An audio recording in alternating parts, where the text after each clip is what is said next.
This is 37 Families, Season 2, Chapter 5. In this episode, we will be talking about what it means to exist in nonlinear time.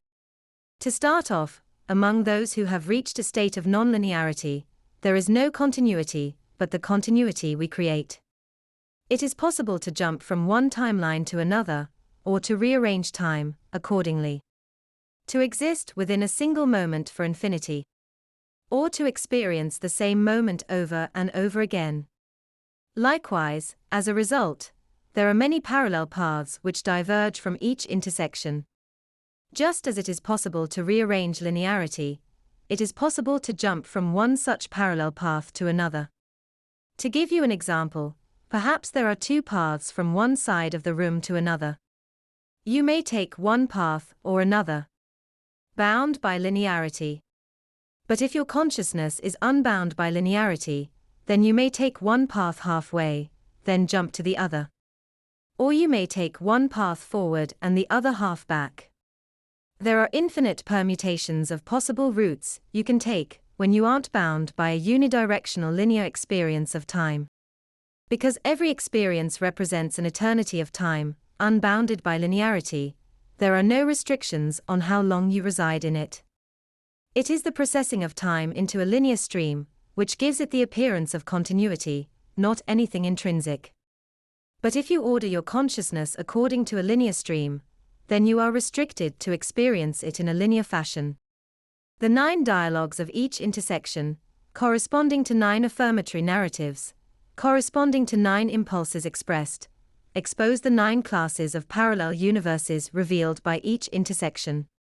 But this is a manifestation of the branching created by linear continuity. These intersection points are merely nodes in a larger, non-linear structure comprising alters coinciding with divergent linear streams. Recognizing that each intersection represents a node in a purely linear stream means that if you step beyond linear continuity, you realize that the only true continuity is the continuity you create. Negation of an impulse creates a dissonant consensuality, a fossilized perceptual experience where your consciousness resides, as well as a parallel timeline where that feeling is expressed, which merge at a chronologically later time absent the negation. When you acquire this non-linear comprehension, time is not something that has you, it is something that you have. It is a resource, an allocation, a palette from which you can paint your own image. But there are side effects of living outside a linear stream. Consciousness is structured by language. Our perceptual experience is comprehensible through written, spoken meaning. Continuity their product. To exist beyond the nodal points of each intersection is to manifest a consciousness which escapes verbalization, linear meaning. How do you switch timelines? How do you produce a distinct form of continuity through your agency? Your wills manifest your action. If you are driven by the will to survive, then your linear continuity becomes your God.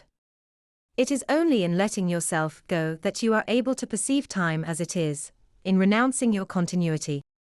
That's the end of the podcast for today.